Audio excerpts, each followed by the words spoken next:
বেশ, মমতা বন্দ্যোপাধ্যায় গতকাল রাজ্য বাজেটে বেকারদের যাতে চাকরি হয়, কর্মসংস্থান হয়, তার জন্য একটা পথ বার করেছেন। Corridor, freight corridor. এই রাজ্য 6টা ফ্রেট করিডর পাচ্ছে, আর আমরা বলছি করিডরে কর্মসংস্থান। মমতা বন্দ্যোপাধ্যায় বলছেন এই করিডর, এই ফ্রেট করিডর, এই 6টা ফ্রেট করিডর রাজ্যে চাকরির বিপুল ভান্ডার সৃষ্টি করবে। মমতা বন্দ্যোপাধ্যায় ভিশন বেঙ্গল দেখিয়েছেন, বলছেন আগামী 100 বছর এই 6টা ফ্রেট করিডোরের জন্য আমাদের আর সমস্যায় থাকতে হবে না, প্রচুর চাকরি হবে, প্রচুর শিল্প আসবে, প্রচুর কর্মসংস্থান হবে। মমতা বন্দ্যোপাধ্যায় ঠিক কি বলেছেন শুনবো।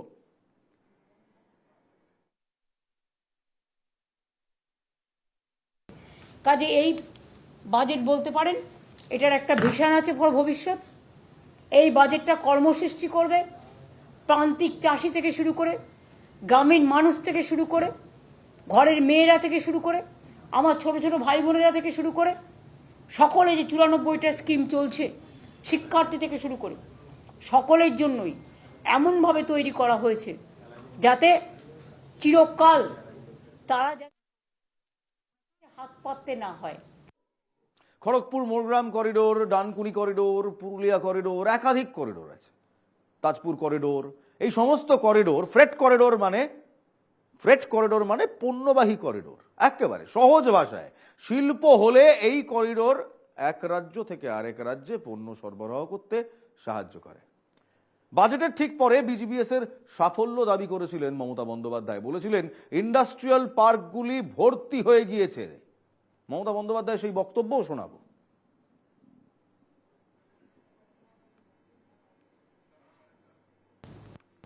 এরা যে বলে বিজিবিএস এর টাকা কি হলো, মোট আমাদের যতগুলো বিজিবিএস হয়েছে, যদি আমি সেটা আপনাদের কাছে পুরো বলি, তাহলে আমরা আগের বিজিবিএস গুলো নিয়ে সব, মানে এবার একটা বাদ দিয়ে, আমরা 19 লক্ষ কোটি টাকার মতো প্রজেক্ট পেয়েছিলাম। তার মধ্যে 13 লক্ষ কোটি টাকার প্রজেক্ট কমপ্লিট হয়ে গেছে। আপনারা হাওড়া থেকে বর্ধমান, বর্ধমান থেকে পুরুলিয়া যান, সব জায়গায় যান, শিলিগুড়ি থেকে শুরু করে, অলরেডি দেখবেন কোনো জায়গার খালি নেই, সব ইন্ডাস্ট্রিয়াল পার্কগুলো ভর্তি হয়ে গেছে। তার মানে কি প্রজেক্ট তৈরি হয়েছে, এমপ্লয়মেন্ট লোকালি তৈরি হচ্ছে। এর একটা অ্যাডভান্টেজ আপনাদের মনে রাখতে হবে। Big industry for urban people and rural people also. এবং এমএসএমই হচ্ছে সম্পূর্ণটাই, বিশেষ করে আনঅর্গানাইজ সেক্টর এবং কিছুটা অর্গানাইজ সেক্টরে। খুব সুন্দর কথা, জানেন তো, যে রুরাল এবং আরবান সবার জন্য এমপ্লয়মেন্ট হবে, অর্থাৎ গ্রাম এবং শহর সর্বক্ষেত্রে সব মানুষ রোজগার পাবে। গতকালকেই শুভেন্দু অধিকারী আমরা দেখলাম বাজেটের পর হাতে একটি চিরকুট নিয়ে দাঁড়ালেন এবং সেই চিরকুট দেখিয়ে বলেছিলেন বেকার বিরোধী বাজেট, চাকরি নেই, বেকারদের চাকরি দেওয়া হচ্ছে না, বেকারদের বঞ্চনার বাজেট। পাল্টা মমতা বন্দ্যোপাধ্যায় বলেছিলেন মিশন হলো বেশি কর্মসংস্থান তৈরি করা। মমতা বন্দ্যোপাধ্যায় বললেন তো বটে, হবে কি সে প্রসঙ্গে যাব, কিন্তু তার আগে এই মিশন কর্মসংস্থান মমতা বন্দ্যোপাধ্যায়ের ঠিক কি শুনুন মুখ্যমন্ত্রীর নিজের কথায়, দেখব। আমাদের ভিশন ইজ ভেরি ক্লিয়ার। আমাদের mission to create more and more employment. 4,40,595 কোটি টাকার প্রজেক্ট পেয়েছি এবং সেই প্রজেক্টের মধ্যে 16,000 কোটি টাকা তো আজকেই ক্লিয়ার হয়ে গেছে। অলরেডি সিনার্জি করব বলেছিলাম, অলরেডি করে দিয়েছি। এবং 6টা ইকোনমিক করিডোর যেটা হচ্ছে সারা বাংলাকে যুক্ত করবে, সেটা অলরেডি চন্দ্রিমা বলেছে। আমি আর নতুন করে আশা করি আমার বলার প্রয়োজন নেই। রঘুনাথপুর তাজপুর একটা করিডোর, মানে দীঘার তাজপুর থেকে চলে যাবে একেবারে মিদনাপুর পশ্চিম হয়ে, একেবারে বাঁকুড়া টাকুড়া হয়ে, দুর্গাপুর আসানসোল হয়ে, তাজপুর মানে হচ্ছে, তাজপুর হচ্ছে দীঘা আর রঘুনাথপুর হচ্ছে পুরুলিয়া।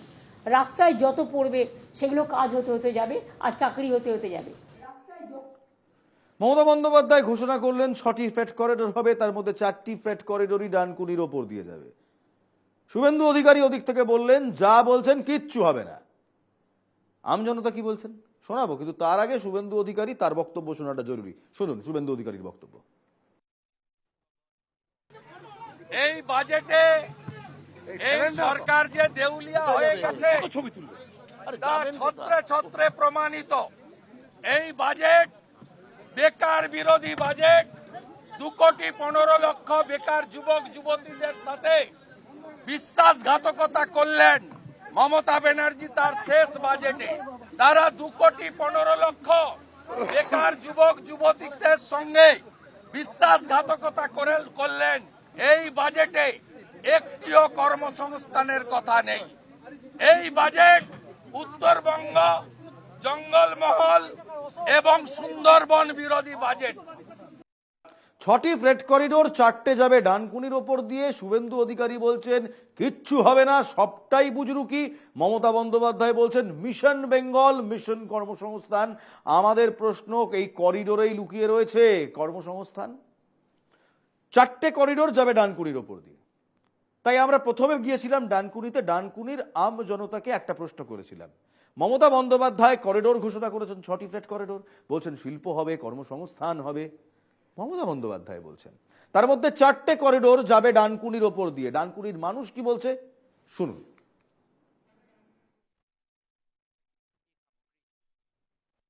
দেখুন, রাজ্যের বেকার কর্মসংস্থান হওয়ার লক্ষ্যে যত বেশি ইন্ডাস্ট্রি আসবে, যত বেশি ব্যবসায়ীরা এই বাংলায় পুঁজি নিয়ে আসবে, অত বেশি মানুষের কর্মসংস্থান, অর্থনৈতিক পরিকাঠামো পরিবর্তন হবে। তো খুবই খুশির খবর।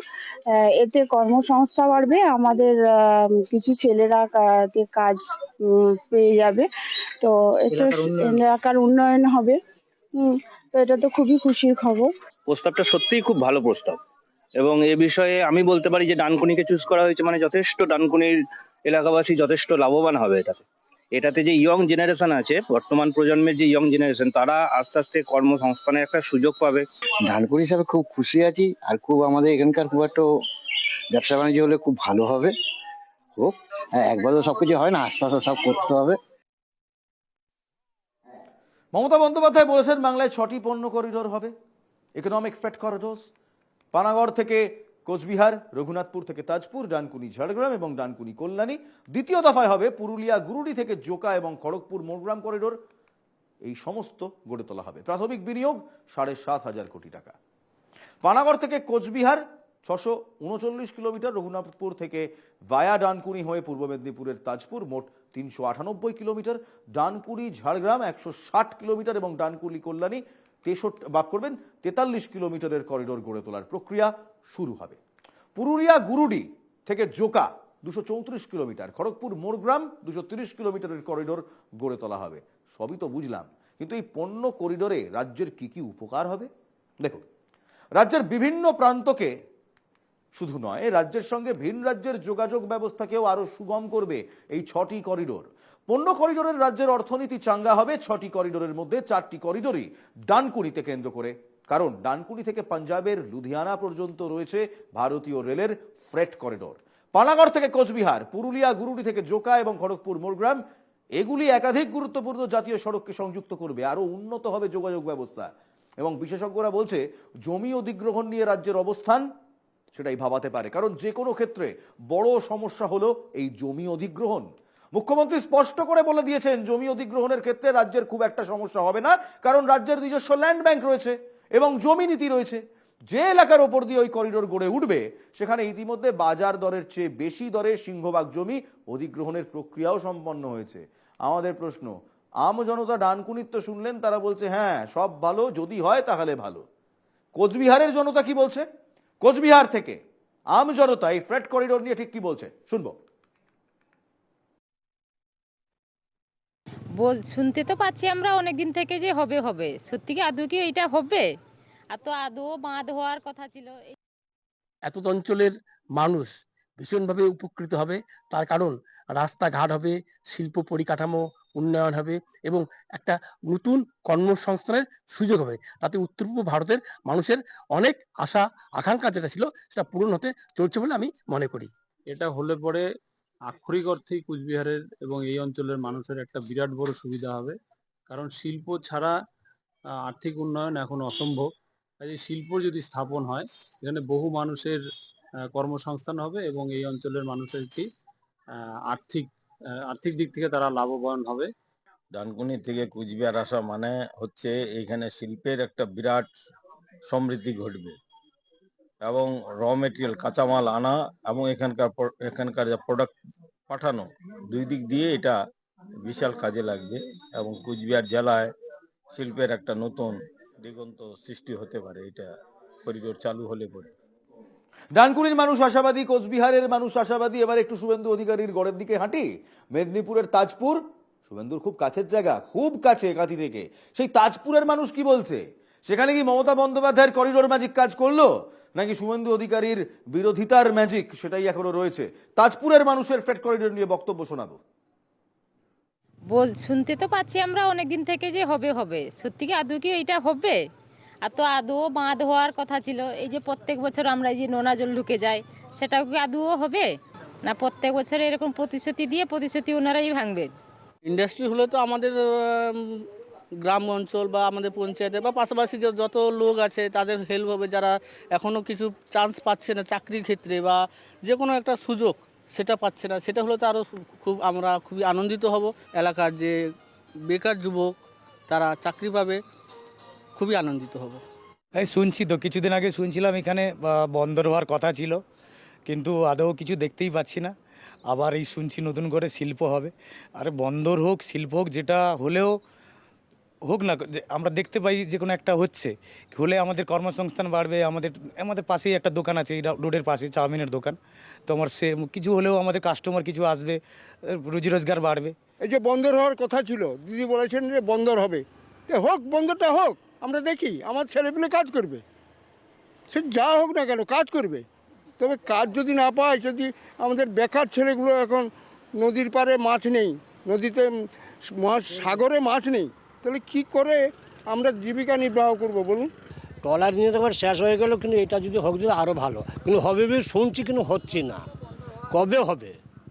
এরা বন্দর হওয়ার তো কথা ছিল কিন্তু হয়নি। আজ হবে, কাল হবে, এই হবে, এই এক ভাঙে। এটা যদি হয় তাহলে অনেক গরিব মানুষরা অনেক বাঁচে থাকবে। যে আজ বন্দরের কথা 10 বছর আগে শুনেছি, হ্যাঁ, খালি হচ্ছে কোনোই হচ্ছে না, কিন্তু হলে তো ভালো হয়।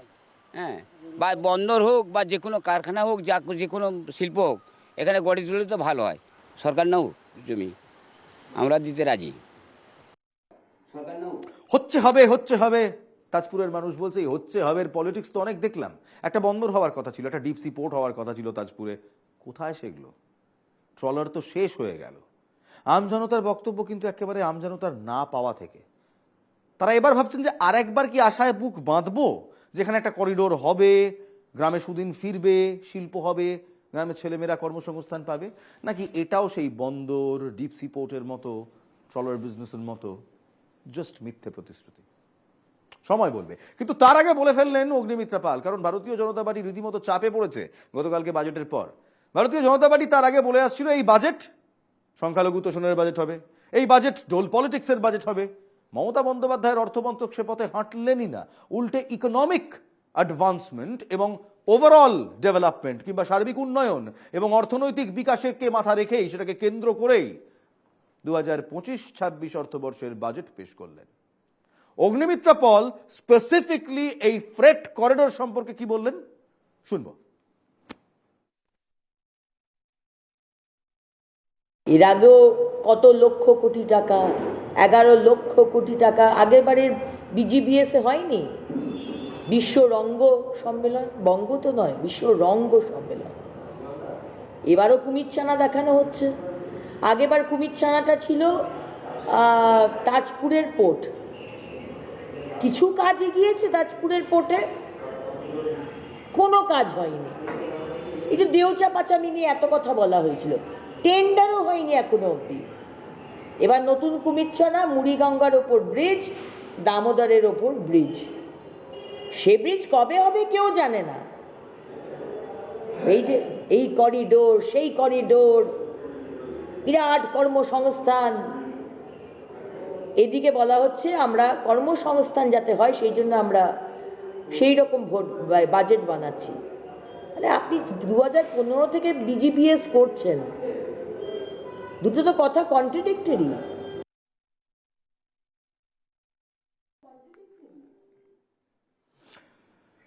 এই মুহূর্তে একটা বিরাট বড় ডেভেলপমেন্ট হচ্ছে এবং সেই ডেভেলপমেন্টের নাম করিডোরে কর্মসংস্থান।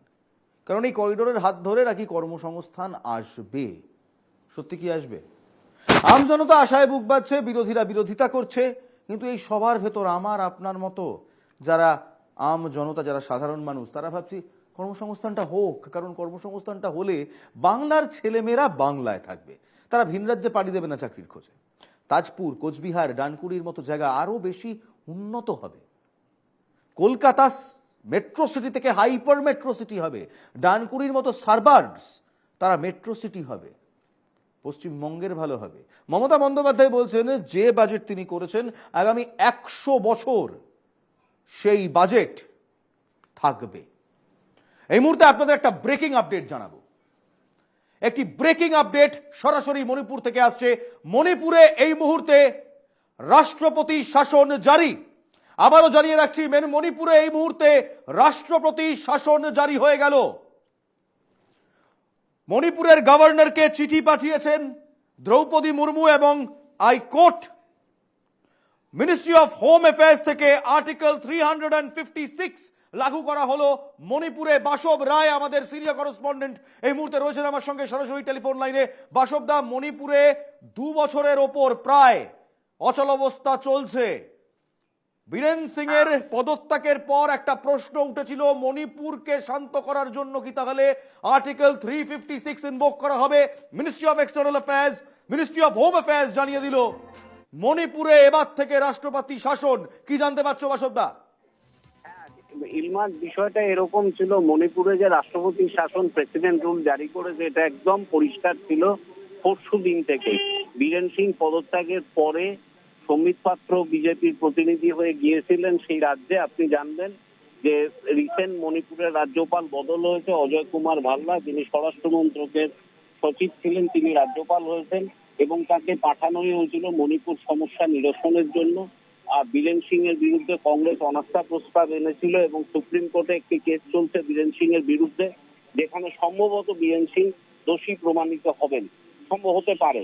তো এই সব মিলিয়ে বীরেন সিং এর পদত্যাগটা ছিল সময়ের অপেক্ষা। তারপর সৌমিত পাত্র এসে দফায় দফায় বিজেপি বিধায়কদের সঙ্গে মণিপুরে বৈঠক করেন, সেখানে 3 জনের নাম উঠে এসেছিল, কিন্তু শেষ পর্যন্ত দেখা যায় তাদের বিরুদ্ধে মণিপুরের বিজেপি বিধায়করাই অপোজ করছে। অবস্থা এমন হলো যে 5 ঘন্টা ধরে আলোচনা চালিয়েও কোনো মুখ্যমন্ত্রীর মুখ স্থির করা যায়নি। এটা একটা অংশ। আর এর বাইরে অন্য অংশটা হচ্ছে মণিপুরের শেষ বিধানসভা যে অধিবেশন ছিল সেটা শেষ হয়েছে 12 আগস্ট। ভারতের যে সংসদীয় রীতিনীতি তাতে নিয়ম হচ্ছে যে একটা বিধানসভা অধিবেশন শেষ হওয়ার 6 মাসের মধ্যে আরেকটা বিধানসভার অধিবেশন করতে হবে। সেই হিসাবে গতকাল ছিল 12 ফেব্রুয়ারি ছিল 6 মাস পেরিয়ে গেছে। তো আজকে যদি মণিপুরে রাষ্ট্রপতি শাসন জারি না করা যেত তাহলে একটা অদ্ভুত সাংবিধানিক সংকট তৈরি হতো। সেখান থেকে পরিত্রাণ অবশেষে পাওয়া গেল মণিপুরে রাষ্ট্রপতি শাসন জারির মাধ্যমে।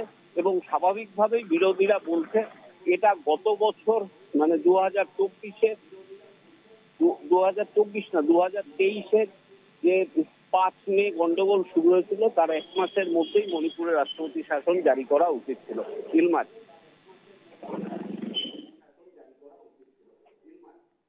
বেশ বাসবদা, তুমি থাকো আমার সঙ্গে, আমি ফিরবো তোমার কাছে। রাষ্ট্রপতি শাসনের বিজ্ঞপ্তি জারি হয়েছে, 9 তারিখ মুখ্যমন্ত্রী পদ থেকে ইস্তফা দেন বীরেন সিং।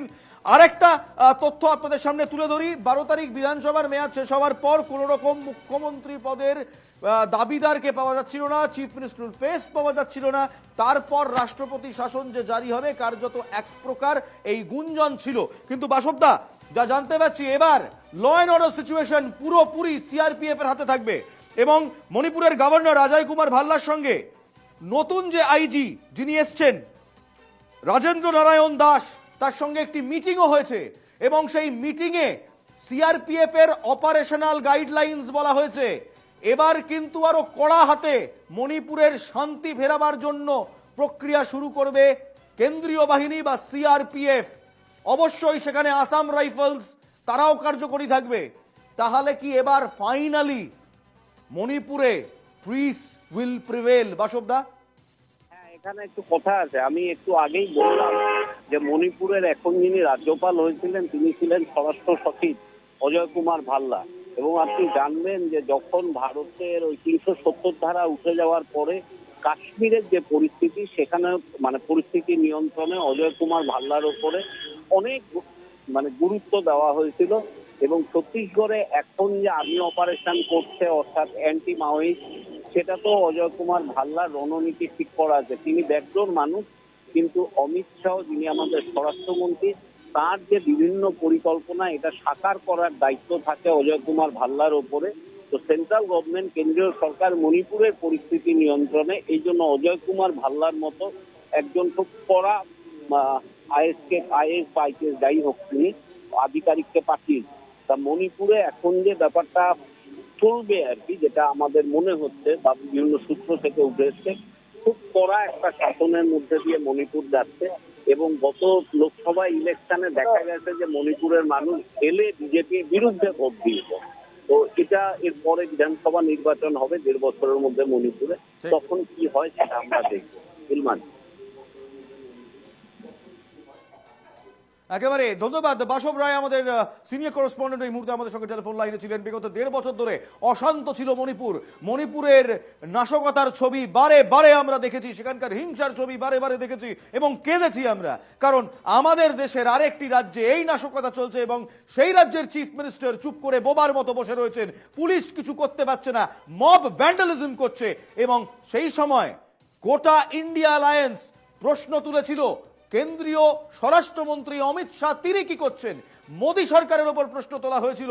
অবশেষে 12 তারিখ বিধানসভার মেয়াদ শেষ হওয়ার পর নতুন কোন চিফ মিনিস্টারের দিকে নয়, আর্টিকেল 356 ইনভোক করে প্রেসিডেন্ট অফ ইন্ডিয়া জানিয়ে দিলেন মণিপুরে এবার থেকে রাষ্ট্রপতি শাসন। সিআরপিএফ কে অ্যাডিশনাল দায়িত্ব দেওয়া হয়েছে, পুরো ল অ্যান্ড অর্ডার সামলাবে সিআরপিএফ এবং তাদের সঙ্গে সহায়তা করবে আসাম রাইফেলস, যাতে কোনো রকম অপ্রীতিকর ঘটনা না ঘটে, যাতে কোনো রকম অশান্তি না ঘটে, কড়া হাতে তা দমন করবে সিআরপিএফ এবং আসাম রাইফেল। এই বিবৃতি দেওয়া হয়েছে সরকারের পক্ষ থেকে, গাইডলাইন ফিক্স করে দেওয়া হয়েছে। গভর্নর তিনি এখন ডিফ্যাক্টো হেড অফ স্টেট এবং এই মুহূর্তে মণিপুরের ডেভেলপমেন্ট অত্যন্ত গুরুত্বপূর্ণ ভারতের রাজনীতির জন্য। কারণ মণিপুরকে শান্ত করার জন্য যে একমাত্র প্রেসিডেন্টস রুল দরকার, এই বক্তব্য বহুদিন ধরে বহু ক্ষেত্রে আলোচিত হচ্ছিল। ফাইনালি 13ই ফেব্রুয়ারি সেই প্রেসিডেন্টস রুল ইনভোক করা হলো। 9 ফেব্রুয়ারি পদত্যাগ করেন বীরেন সিং, মণিপুরের যিনি মুখ্যমন্ত্রী ছিলেন। তারপর আজ বড় খবর, মণিপুরে প্রেসিডেন্টস রুল, রাষ্ট্রপতি শাসন জারি করা হয়েছে।